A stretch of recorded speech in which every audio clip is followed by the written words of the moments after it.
28 ফেব্রুয়ারি SIR চূড়ান্ত তালিকা প্রকাশিত করেছে নির্বাচন কমিশন। এবার প্রশ্ন হলো, এই চূড়ান্ত তালিকায় যে সমস্ত ভোটারদের নাম রয়েছে তারা তো ভোট দিতে পারবেনি। এছাড়াও যারা আন্ডার জুডিকেশনের মধ্যে রয়েছে, যারা ডিলিট ভোটার রয়েছে, তারা কি ভোট দিতে পারবেন? অর্থাৎ এই আসন্ন নির্বাচনে কারা কারা ভোট দিতে পারবেন, এই নিয়ে তিনটি নতুন ক্যাটাগরির কথা ঘোষণা করলো নির্বাচন কমিশন, যা আজকের এই ভিডিওতে আপনাদেরকে এই বিষয়ে একদম বিস্তারিতভাবে জানিয়ে দেব। তো আশা রাখবো ভিডিওটিতে আপনারা প্রত্যেকেই প্রথম থেকে শেষ পর্যন্ত সঙ্গে থাকবেন এবং নতুন হয়ে থাকলে চ্যানেলটিকে সাবস্ক্রাইব করে পাশের দেওয়া বেল আইকনটিকেও প্রেস করে অল নোটিফিকেশনটিকে বাজিয়ে দেবেন। তো বন্ধুরা, দেরি না করে আমরা সরাসরি যে আপডেট রয়েছে, অর্থাৎ নির্বাচন কমিশনারের তরফ থেকে এই নিয়ে যে গুরুত্বপূর্ণ আপডেট দিয়েছে সেই আপডেটে আমরা চলে যাব।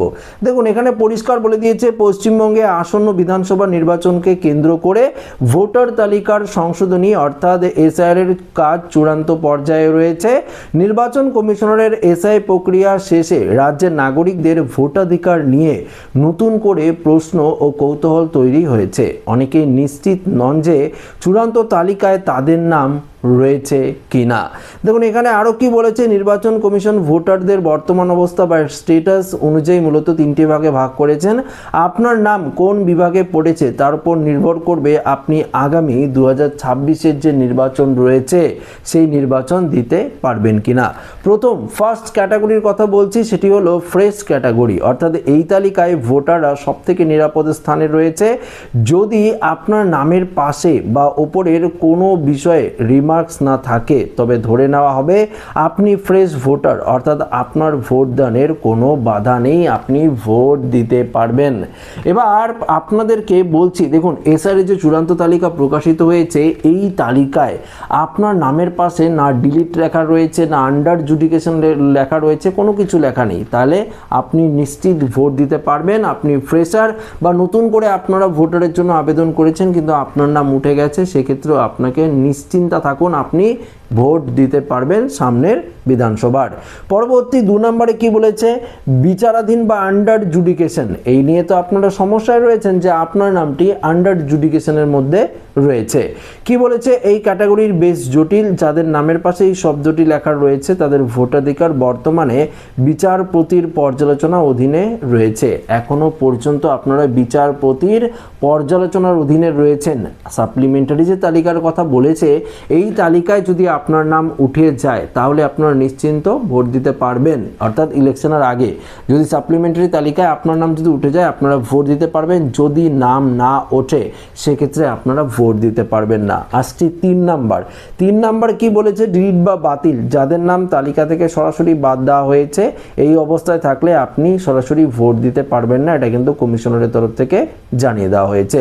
দেখুন, অনেকের মনে প্রশ্ন জাগে যে নাম কেন বিচারাধীন তালিকায় গেল, মূলত নথিপত্রের অসঙ্গতি বা প্রমাণের অভাবেই এমনটা হয়।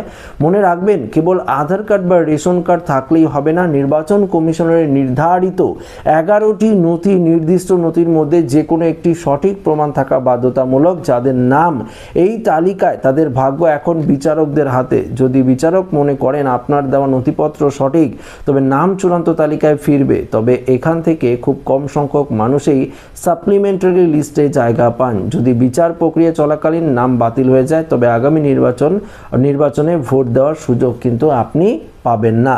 আচ্ছা, এক্ষেত্রে আরও কি বলেছে একটি আপডেটে, নাম বাদ পড়লে বা ডিলিট হলে ফিরে পাওয়া উপায়। কারণ নাম যদি ডিলিট তালিকায় চলে যায় তবে হতাশ হওয়ার কিছু নেই, তবে দ্রুত পদক্ষেপ নেওয়ার প্রয়োজন। সাধারণত 15 দিনের মধ্যে সময়সীমা থাকে, এর মধ্যেই আপনারা ডিস্ট্রিক্ট ম্যাজিস্ট্রেট, ডিএম বা ডিওর কাছে নির্দিষ্ট কারণ দেখিয়ে আপনারা কিন্তু আবেদন করতে পারেন। নাম ফেরানোর আরও প্রক্রিয়া রয়েছে।